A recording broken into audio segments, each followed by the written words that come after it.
Welcome, everyone. Thank you for joining this webinar today. My name is Johanna. I'm from the UN Innovation Network, and we're hosting this webinar in collaboration with our friends at the United Nations Development Programme today. And we're going to be diving deeper into the findings of a new report on the human and economic impact of digital public infrastructure. Even if you've never heard of digital public infrastructure or DPIs before, you've most definitely used and probably benefited from them many times already. DPI is essentially the infrastructure that enables society-wide functions and services, such as payments, identifications, and data exchange. And in order to make these services available to citizens, countries need to have a set of digital systems and networks, and that's the DPI, the digital public infrastructure. The new report from UNDP and partners has analyzed the impact that digital public infrastructure can have by 2030, specifically focusing on three sectors, and that's finance, climate, and justice. And I'm very pleased to introduce you to our host and moderator of the session, Ben Bertelsen, who is a digital public goods specialist at UNDP, and he was also involved in writing the report. Ben, over to you. Do you have a preview of what's to come today? I do, Johanna, and thank you so much for this introduction. And thank you, guests, for tuning in to today for this webinar, and not least to hear the esteemed speakers that we're going to have on in a little bit, talk us through some of the ways in which a digital public infrastructure approach is changing lives for people and for businesses, and reimagining the way governments deliver digital services to people. I'm going to talk a little bit about, to begin with, I'm going to be the moderator taking us through the session today. If we could have the next slide on here by my kind assistant, Marie-Ange, today, that's going to be controlling the slides. We just heard from Johanna. Thank you, Johanna, from the UN Innovation Network. We're very pleased to partner with you for getting this launch webinar up and running for our report. My name is Ben. I've been with the United Nations Development Program for about 2 years. I have a background in government digital transformation. A little later on, my boss and head of digital programs at the UNDP's Chief Digital Office, Kaysam Masali, is going to join us as well to talk digital public infrastructure. Let's take it to the next slide then from this one, and we're going to start with a little warm-up poll to get everything running here. I want to get a sense of how familiar you are with the term digital public infrastructure, with terms such as open source, digital public goods. You might work with digital transformation. You might work with development digital transformation. This poll now should be open either through clicking directly on it or taking your phone and scanning the QR code, and you can answer directly. And I can see on my screen where this is showing that there are also responses coming in. I'll just give you another 10-15 seconds to answer and get in, and then I'll display my screen here in the meantime. I can see Ida Yelov. She has a problem hearing Ben. I hope that's an issue on your... Oh, well, I don't hope you have a technical issue, Ida, but if anyone else has issues hearing me, then please let me know in the chat. Ben, can we maybe share the link in the chat as well? I know we have the QR code, but not everyone has their phone ready. So if someone could please post the link in the chat, that might be helpful at this stage. Thank you, Johanna. Yes, I can try. Let me see here.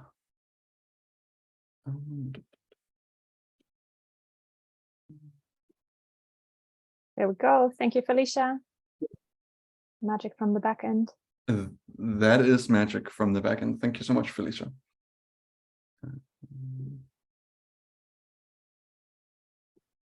So Ben, what are you seeing? We can't see the results.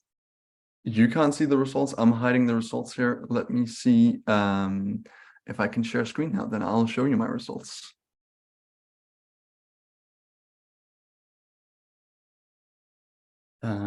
So what do we have here? We have a handful of people who know it well, been actually working with digital using the DPI approach. We also have about 20 or so people who's never heard about digital public infrastructure. That's great. Welcome to the webinar for you, everyone. We have a good chunk, most people, 35, saying they know the basics, but they're keen to learn more. We're all keen to learn more. It's still a rather new concept in digital development, so that's great. And then we have some who've said, I would like to understand the link better between DPGs, open source, and digital public infrastructure better. Maybe something for the guests later to think about how they can highlight their cases and use of a DPI approach, thinking about this.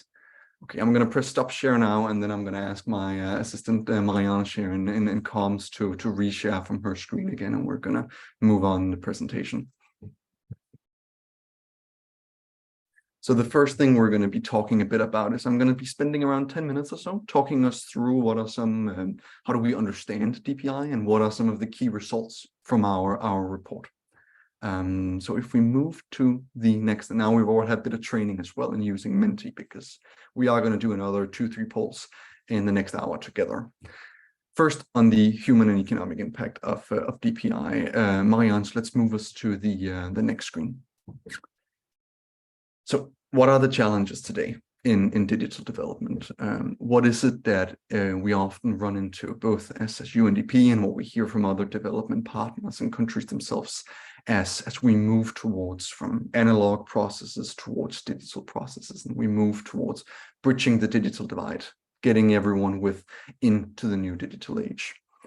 Well, there are multiple things, obviously, but some of them comes down to cost, complexity, and scale. We know from the digital development in the global north and the west that it's expensive. The old legacy systems have been expensive to build, and they're increasingly expensive to maintain. It's expensive to pay for IT vendors to come in, for IT vendors to update and maintain systems, to get access to data. Sometimes you'll pay for all this adds up, sometimes in costing that some developing countries are not able to afford. The other issue is complexity. And countries are facing that stringing their systems together to create services that make sense for people and businesses is becoming increasingly difficult. Hospitals, they see that they need to integrate with insurance providers, but when a certain person is sick, that data needs to go to the insurance company, but maybe the Ministry of Social Affairs may also need some data, and that might be a little bit different. And then again, they need to draw data from an ID registry in. So the amount of complexity and overlapping data and integration is becoming a bigger and bigger task for public sector entities. And finally, scaling out solutions to the last mile continues to be a challenge. So we see multiple areas here that are challenges today, and adding friction in our journey towards rolling out inclusive, efficient, cheap digital infrastructure. Now, can we move to the next slide once here, Marianne? So what is DPI? Well, DPI at its most fundamental, it's an approach to national digital transformation that offers the speed and scale to deliver services that reaches everyone, everywhere. It's not a particular set of technology. It's not a specific thing. It's an approach towards it. It's an approach that is both about some technology, but it's also about governance and the way we think about rolling out digital infrastructure. So think about some of the things that is old and some of the things that are new. Well, what we often see, and how it's been for many countries and how it is for many countries, is that when a government ministry or department or agency, calls up an IT vendor, that knowledge often resides with the IT vendor in terms of designing the solution, specifying what it should do, implementing, maintaining it, etc. But we see in a DPI approach that governments increasingly invest and retain some digital expertise themselves, meaning that they'll have some IT architects can design the solution, product managers, software engineers that down to a code level can say, hey, this is what we need, this is what we don't need, this is what this IT vendor is giving us, it's good enough, it's what we've actually asked for and specified. In other words, they can better check what's being delivered to them. Governments are not only passive procurement agencies for services, they're also active implementers together with IT vendors of services. We also see a move from singular point-to-point solutions over towards building infrastructure and investing in digital infrastructure. So I'm not talking about roads and rails and cell phone towers here. I'm talking about some reusable systems that can be used in many different parts of governments.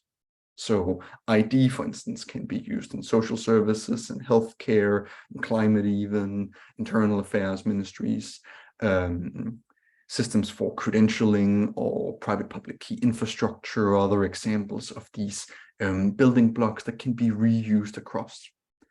And we just don't want to take any building block in. We don't want to take any technical component in here. To follow a DPI approach, we want to take in ideally open source building blocks or components that are interoperable and follow certain standards. So we lay down some sort of uniformity in which we ask everyone to comply with. Related to this point, we're moving from a single institution-driven digital transformation over towards one where we accept us as government, us as development organizations or funders, whoever it is, cannot by themselves take on the digital transformation journey. It needs to be together with an ecosystem. Rather, they need to ignite an ecosystem of innovators, of various agencies to pitch in and make sure that it's rights and governance driven in that approach. And they'll use some of the open source components in order to do that. Marianne, could you take us to the next slide here? You've already done so. Wonderful. What are some of the effects in this? What are some of the things we're trying to quantify in our report? Well, what we see from some of the leading countries that are taking a DPI approach and has done so for many years is we see a faster uptake of digital services.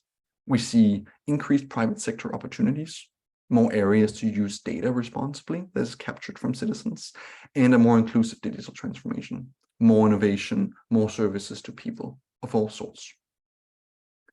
Marianne, could you take us to the next slide here? Wonderful. So who are some of the leading countries in DPI? We mapped out a few of them on the map to the left, and I see the chat is active. Please continue in the chat. Tell us where you're from. Tell us which organization you're presenting today, or whether you are from one of these countries that we would normally or may consider as leading DPI countries, and maybe perhaps what you're working with too. Some of the building blocks I mentioned before, some of the technical components that are powering countries' DPI journey. They might sometimes be built from scratch. Countries together with IT vendors might sit and build them from scratch, fitting to their countries. We also do see sometimes that countries make their approaches available. They become open source or digital public goods with a community by themselves, with sometimes funders behind them. Sometimes they will have other business models to stay alive, but really are communities with working code, technical documentation, communities of practice, developing and servicing code for countries, for IT vendors to use and implement to create their digital public infrastructure, to create their payment systems, ID systems, data exchanges, etc., to power this digital transformation in countries. Now, the clock is running and we have some amazing guests on I'm looking forward to hand over to. So Marianne, let's take us to the next slide and see what we have. Excellent. So briefly about the report. The report here attempts, and perhaps from the first time for wider DPI, to say, well, what are the additional human and economic effects from taking a DPI approach? We know that digital, if implemented well, can have huge effects for bettering the lives of people. But how much better can it be if we follow a DPI approach? So it's always with that additionality in mind that we're looking at it. And if we go to the next slide, I'm not going to talk much about the methodology because it's one, awfully complex, and two, I don't think that's why you are here today. But we have attempted to look at some real life use cases within 3 sectors, being climate, justice, and digital finance, focused on payments, seeing how certain countries have gone about using a DPI approach there. Taking those use cases, studying those, finding out what did they yield in terms of additional benefit or quicker uptake or more inclusivity using existing surveys. We've then looked at what would that look like if we could convert these results, use some of the best available data out there, and we scale that effect to 70 countries. how far could those cases take 70 countries by 2030? 2030, because that's when we have the SDGs. We're halfway towards the SDGs. 2030 is when we hit them.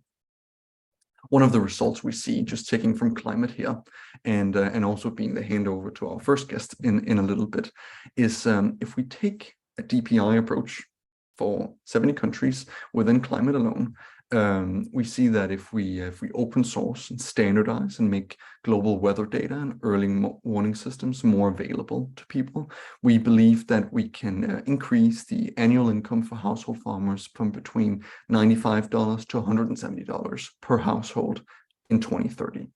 So a huge increase.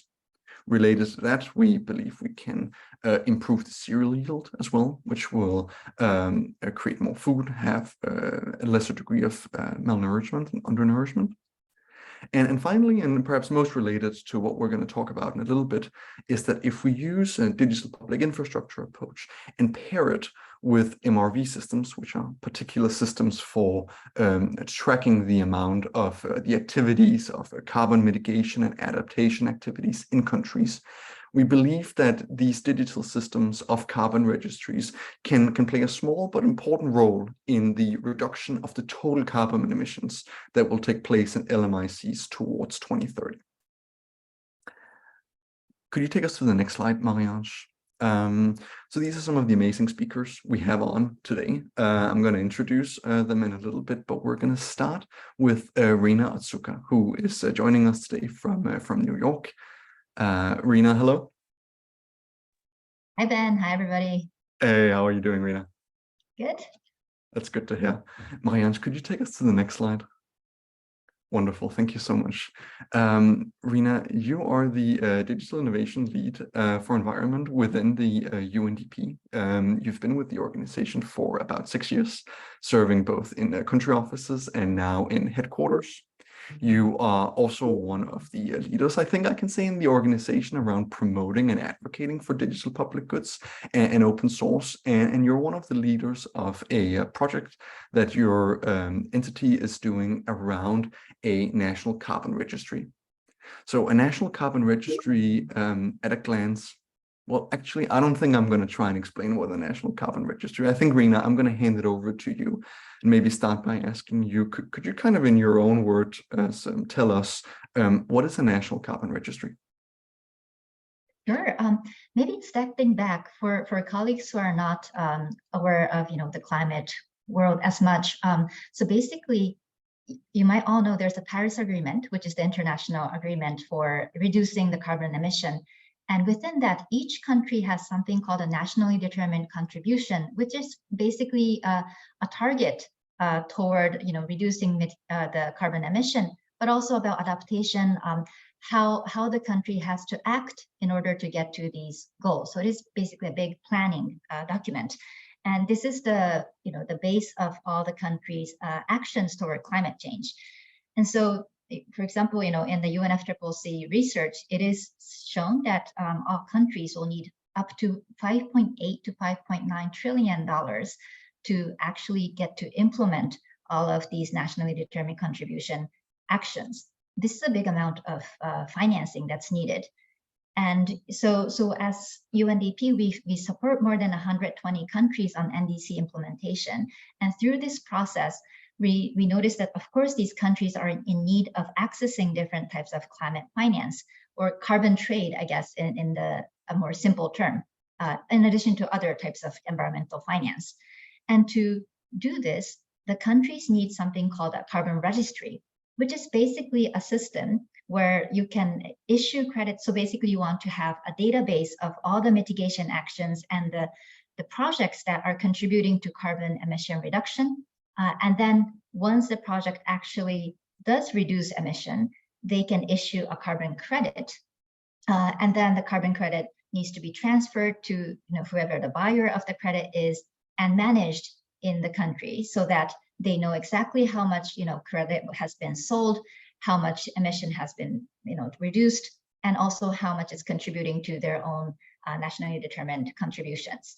So targets. So it's basically a system where all of this have to happen. One of the things I think is really interesting about this system, Rina, is that we talk about the accelerators in development for the SDGs, and this sits right between there. Like it's digital, it's about development finance, and there's something innovative about this. Can you talk about the role of this being an open source product and a digital public good, and why have you chosen to go that way for the design of this carbon registry product? Sure. So as I started to say, UNDP is supporting more than 120 countries on their NDC implementation. And many of them were starting to build very similar systems. And you might be able to imagine, but because all of these have to follow certain international standards and guidance, the functionalities of each system was very similar. So we supported, for example, in Kenya or Uganda, Vanuatu, on various parts of the carbon finance and the NDC tracking. And so we thought, instead of each time procuring a new vendor and starting everything from scratch, and the country having to design everything from scratch, can we build it as an open source code base so that any new country that comes in can easily download and install the basic system and then configure it in a way that fits their own national needs. And this should be able to reduce the lead time, which is really important because we really need to act fast, as well as the actual amount of investment that needs to go in. And we try to set it up in a way that the international or the global team provides some kind of technical assistance, whereas the country is, of course, in the driving seat of building this system. So they can hire a local vendor to do this. And so we kept the technology as simple as possible, and we also tried to provide some kind of technical assistance so that there's a technology transfer that happens in the country at the same time. That's super interesting, Rina. So if I'm sitting as a civil servant in the Ministry of Climate, this is the system I'll be working with for tracking the various initiatives in my country that are taking place that could potentially get climate carbon finance. Is that a correct understanding?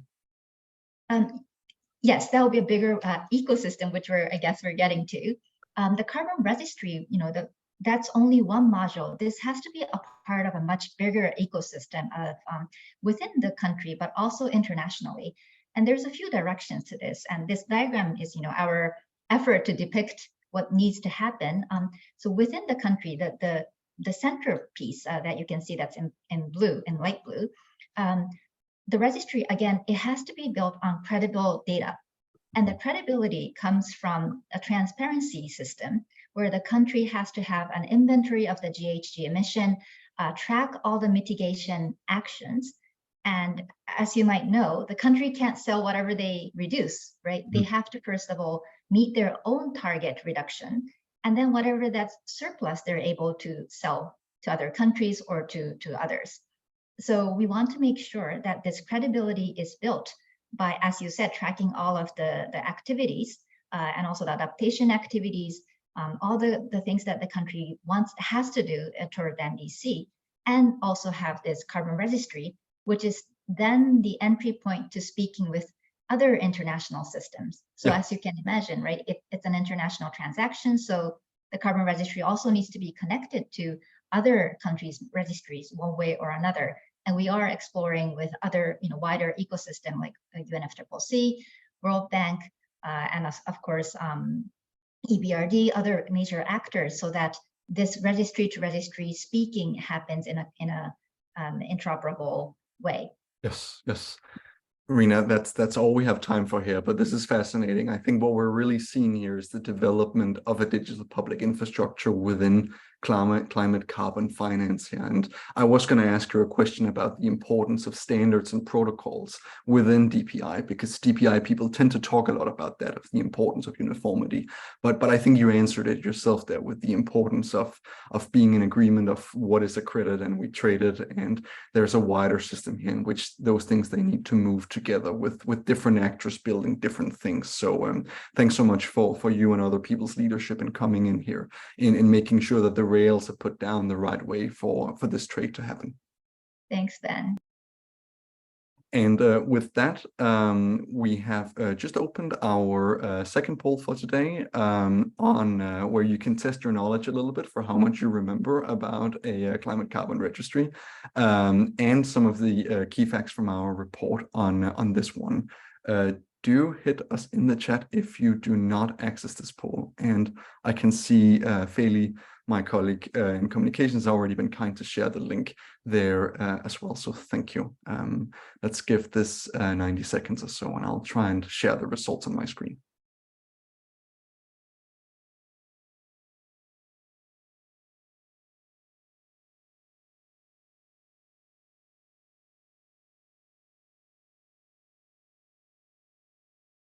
I see we have about 70 people in there participating in our polling / quiz. So thank you for being active there, as well as in the chat and in the Q&A too.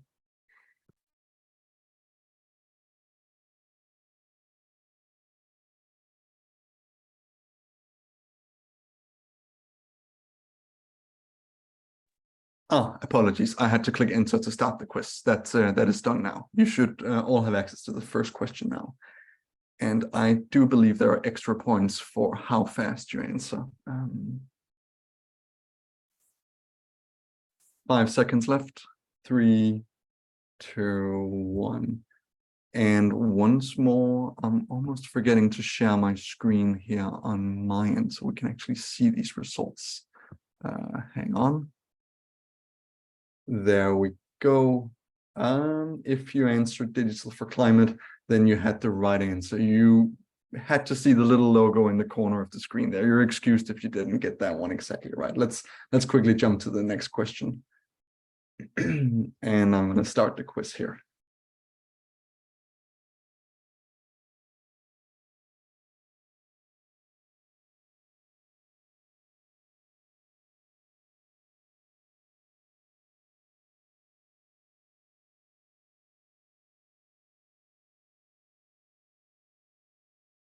Not the easiest questions, I will admit that, but most of you got it right. Congratulations, 41. Happy to see that.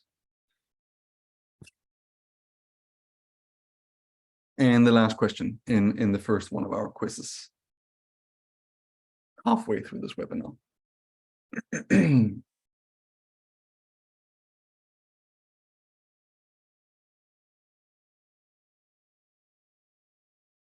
Open sourcing, taking a DPI approach to global weather data and early warning systems. How much can we improve the annual small farm hold income by? Actually, between $95 and $170 per household, according to the report, according to our analysis. Congratulations to the 19 of you who got that one right. I'm going to stop sharing here, and I'm going to kindly ask Marianne to come in and share the presentation again, and we're going to jump to our next speaker. Thank you. And before we jump to the next speaker, just one slide back there, Marianne, on the key results from the digital finance part of the of our report. Let's try and go to slide 19.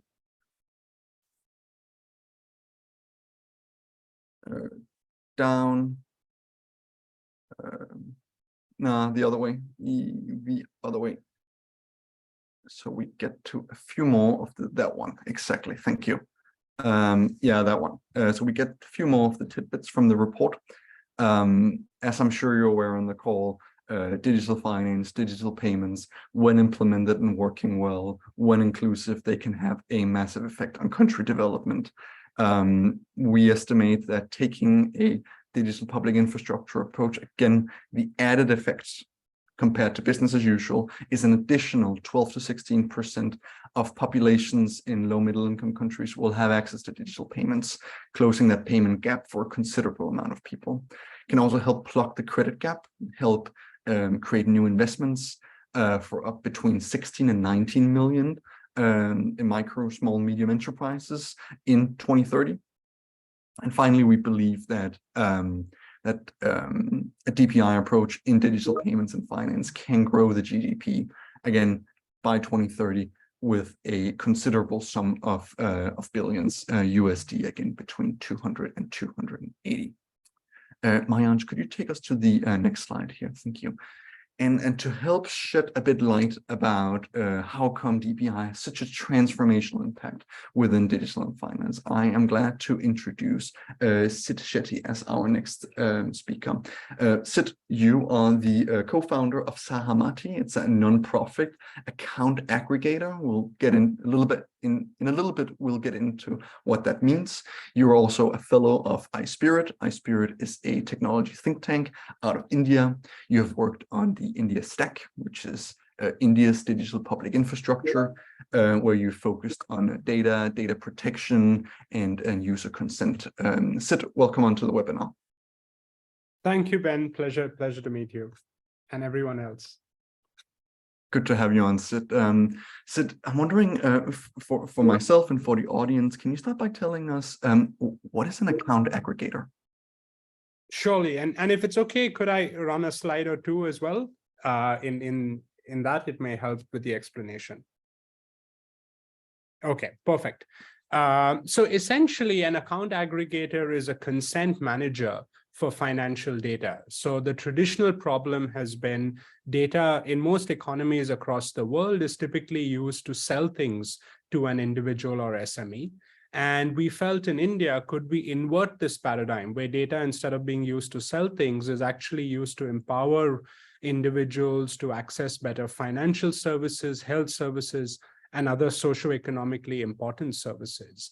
And therefore, in 2016, the Finance Ministry, along with all the financial sector regulators in India, collectively came up with this framework.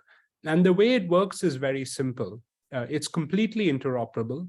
An individual can go to any account aggregator of their choice, discover where all their data resides. Data in this architecture is always decentralized. And when they discover it, they can actually link their accounts between the custodians on the left, which are financial information providers, and their account aggregator. And once they've linked your account, you'll get an ID, let's say Ben at the rate of AA. And tomorrow, let's say you wanted to apply for a loan and Ben wanted to go to a lender. Traditionally, you would be going with reams of paper, either physically or digitally. But in this system, you just go to a lender, you give them your ID, say Ben at the rate of AA, and in real time, they will send you a consent request. And you can look at that consent request, review it. If the terms of the consent, that is what purpose, what data, etc., are okay with you, you can approve it. And therefore, in real time, that data gets shared from your providers with the lender, or tomorrow it could be a wealth manager, it could be a doctor for a second opinion, so on and so forth. So that's a quick summary, Ben, of how this system works. That's helpful, Sid. Thank you. Sahamati connects, I think, more than 350 financial service providers and others in this finance and banking ecosystem in India. Can you give us a flavor, like what was life like for the average Indian before account aggregators came along?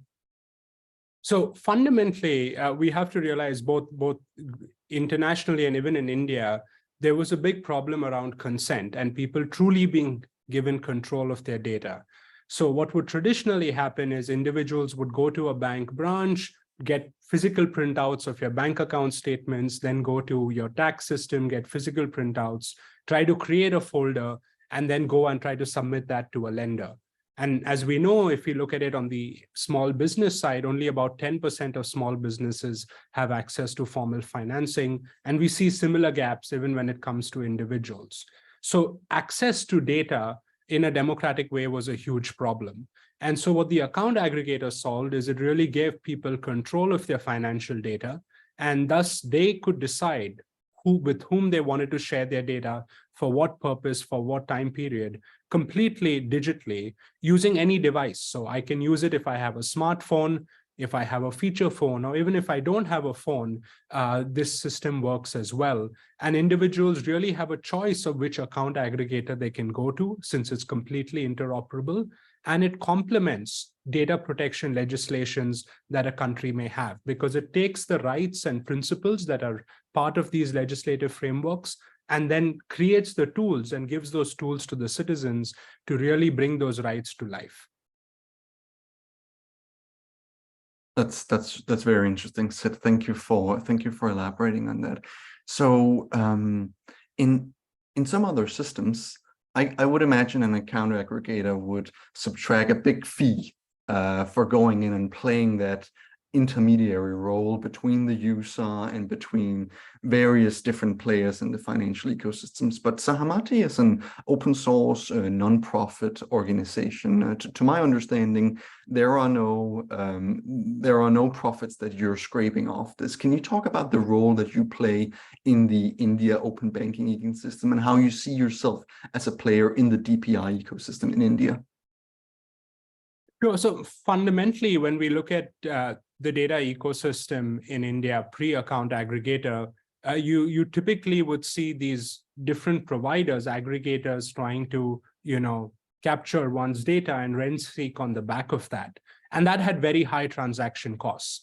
And if we had to democratize financial services in the country, we had to lower the transaction cost, because really at the end of the day, any financial service is a combination of the flow of money and flow of data. So therefore, what the AA ecosystem did, and Sahamati is a nonprofit alliance of all the financial institutions, is really in a completely interoperable manner based on open standards. So this is not one single platform, government platform. This is left to private innovators to use the protocols and then build applications on the back of it within a regulated ecosystem. And so therefore, the transaction fees are really not the typical rent-seeking fees that you would see in previous monopolistic ecosystems, but one where really, depending on the work that is done by each player, they get adequately compensated. But because the base architecture is interoperable, you don't have, exclusive agreements, you don't have high fees. It's a very competitive ecosystem. You have multiple consumers of data, you have multiple account aggregators. And since people have that choice, both individuals and SMEs, it helps to keep the cost structures quite low. Fascinating. Thank you so much, Sid. You mentioned governance there, and I did have a question around governance there, but we simply have to rush on. And I hope someone in the audience will come in and ask a little bit about how you're set up in terms of that and what role some of the regulating authorities are asking in this. But I'm sorry, I have to cut us off here and instead open our next 90-second polls to get a view into how much you, the dear audience here, remember from this session here, where we got a little deeper insight to some elements of the finance and payments part of DPI here with Sahamati as an example. I can see the first 10 people or so are coming into the poll/quiz. We are at 13:14 at this point. I am kindly going to request screen sharing to get an overview here. And Feli has shared the link to the poll. Thank you very much.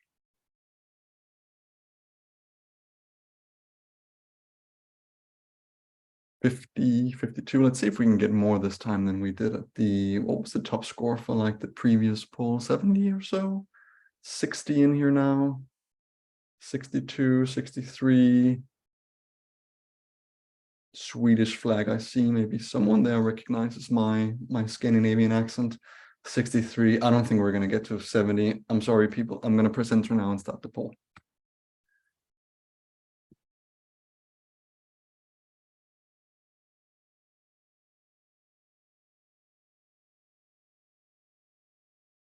What best describes an account aggregator?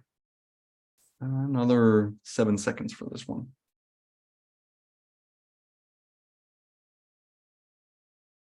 And let's get the last responses in.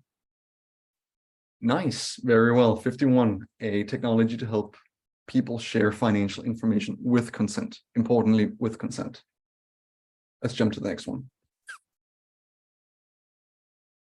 And I'm going to start us here.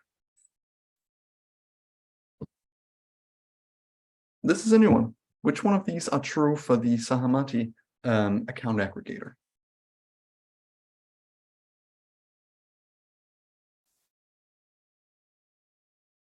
We did not touch upon all of these points, so there's a bit of intuition to be used here, maybe a bit of thinking about Yes, excellent. Most of you here got it right too. I see there were actually two correct answers to this one.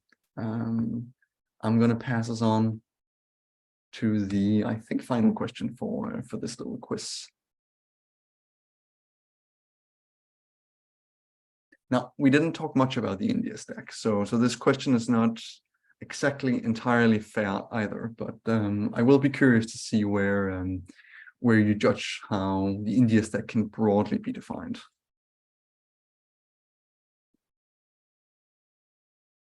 Yeah, this was a cheeky one. It's actually all three. That was a cute one. India stack is a moniker for the approach India has taken towards their digital public infrastructure, being one of the leading countries on this agenda, and can be characterized by all three, and probably a few more elements to it as well. I lied. There's the last question, 4-4. Let's see what we got here.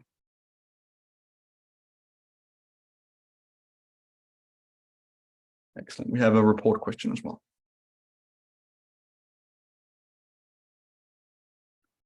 What is the added development impact of a DPI approach within digital payments, 70 LMICs by 2030? Yes, most of you got it right. 21, with an additional 20 to 280 USD billion GDP growth. With that, I'm going to stop my screen sharing here and request Marianne to come in to share screen once more.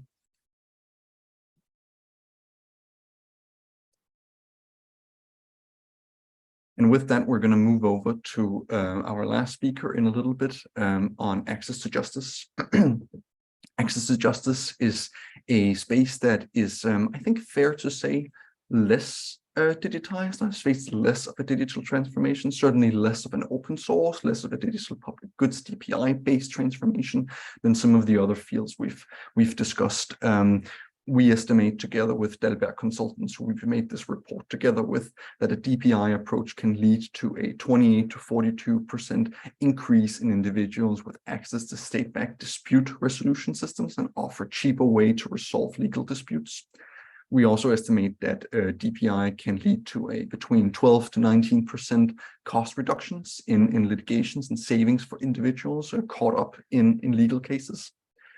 And finally, can lead to a faster resolution of cases, between 19 and 31% faster resolution of those cases. Now, with that, I'm going to turn to the next speaker, Omar. Thank you for joining us today from the state of Palestine. Omar, you are a policy specialist posted with the UNDP. You've been with the organization for about 15 years and worked for most of the time on the Misan program, which we'll talk about in a little bit. It's part of one part of many justice initiatives UNDP and partners are doing in Palestine. I think I'll end it there, and maybe Omar, hand over to you. Thank you so much for joining us today. Omar, do you want to give us an introduction in your own words?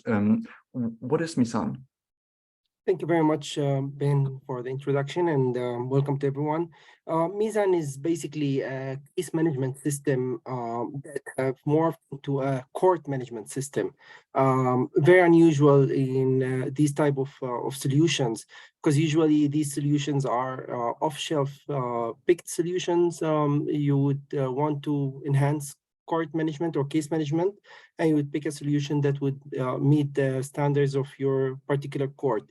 The Misan system, on the other way, started as a case registration system that is in-house developed by the High Judicial Council, by the courts in Palestine. That's back in 2006, and it came very natural because at that time they were trying to redesign courts and build the new buildings. And then we started thinking about the different steps that are needed to register a case, and eventually put this into a particular system. And the Misan came out as a case registration that eventually also included different levels of courts, slowly started moving to the prosecution, and now it covers the whole justice chain, from case registration at the police station all the way investigation, all the way to the enforcement of a case after final decision. Thank you, Omar. And we see an overview here on the screen at the same time around the many different functions Misan covers. Omar, I'm curious, this is an impressive system, as you say, it covers many different courts and many different parts of the justice chain. Within Palestine, Misan is an open source system, and in DPI speak, we like to talk about reusable building blocks and reusable pieces of code and technical components. Can you talk about how you've used, what's been your approach to scaling Misan from court to court? Yeah, so as I said, I mean, normally you would have these type of solutions picked off shelf, but in the case of Mizan, what happened is it grew naturally in a sense of we started catering for the needs of the court registrations or court registries, and that didn't require really much of an infrastructure, IT infrastructure. That was basic program that was put on the desktop of each computer, basically. With the time, we've realized that the High Judicial Council needs to invest a little bit more money in their data center because a major concern at that stage was data security. And you want to make sure that when you're entering all these heap of information into a system about people's cases, you want to make sure that this is, secured. So we started building on the IT infrastructure in the courts and adding piece by piece in the system, taking care of, for example, the firewalls, the environment, the IT environment in the High Judicial Council, which wasn't very expensive for our project. As I said, we started in 2006, so that gives us more or less 15, 16 years of work. We invested overall between the UNDP, the High Judicial Council, and other donors that came in and out in the justice sector in Palestine, around 5.5 million, which is not a lot of money given the time span that we've developed this system.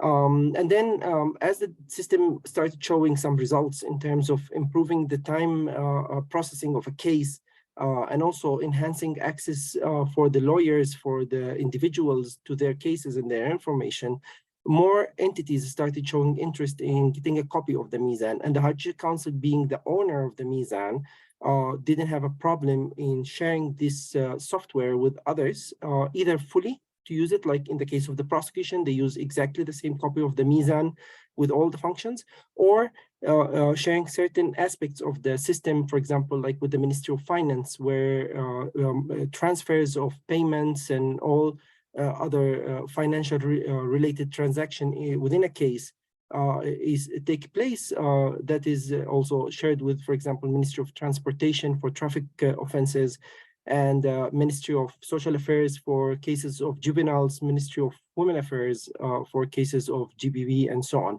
So the system started being a more of information sharing tool plus case processing tool.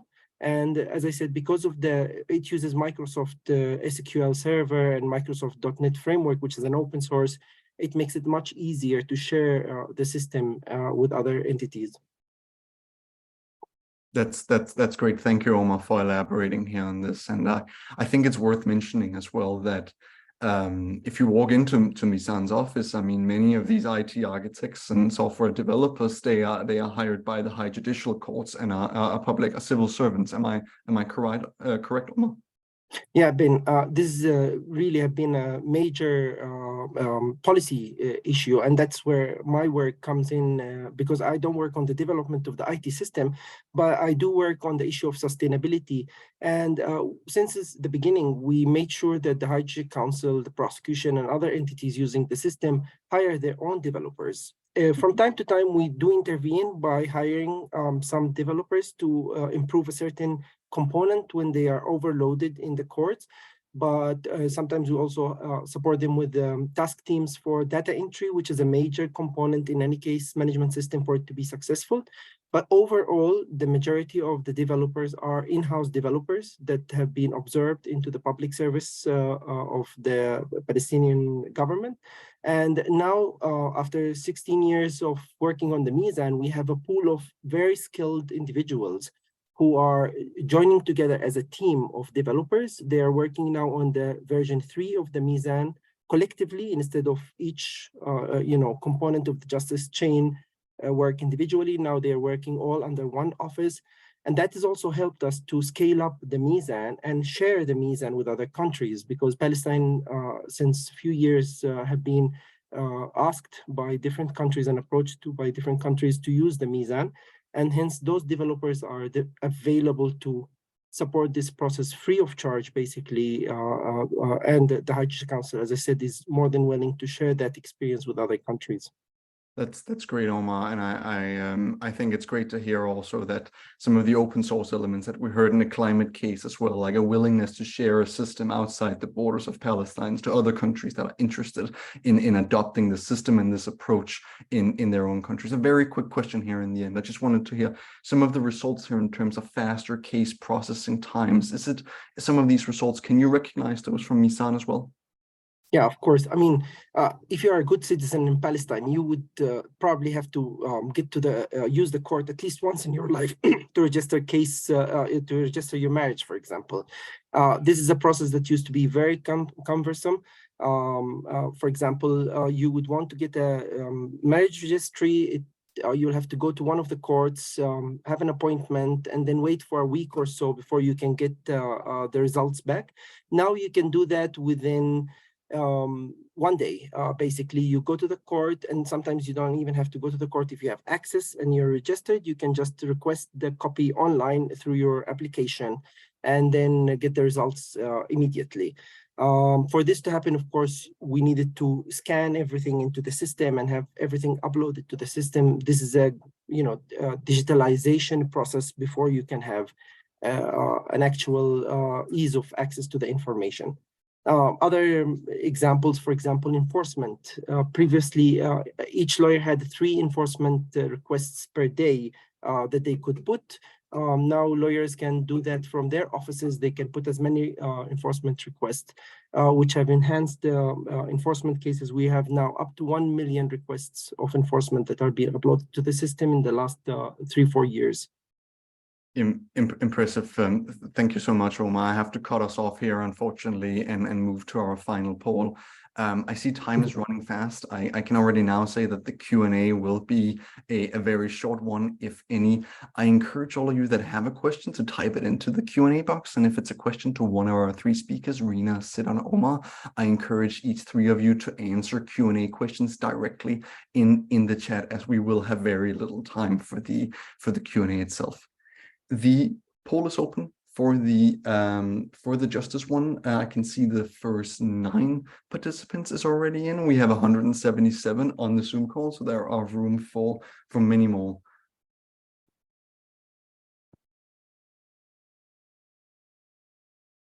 And I might have started the poll on accident. That was an accident. Hang on.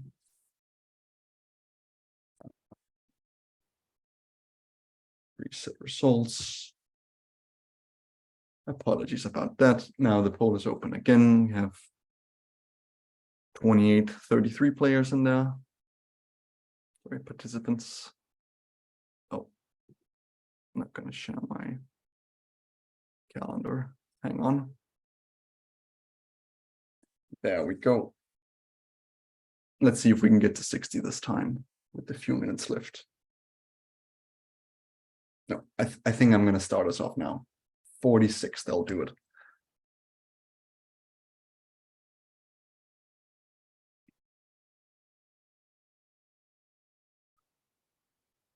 Back to the faster case time resolution.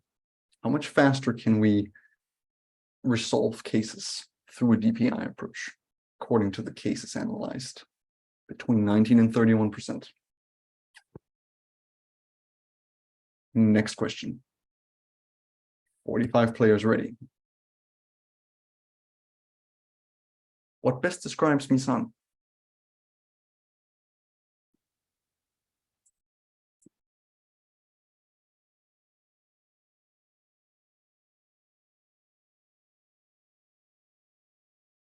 See, almost there. Yes, most of you got it right. Congrats. A set of interoperable technical components to digitize justice work.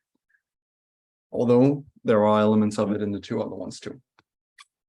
Let's see, but it was best describes Misan. That would be the latter. 48 contestants. Okay, this is the final one because I see we're almost at time.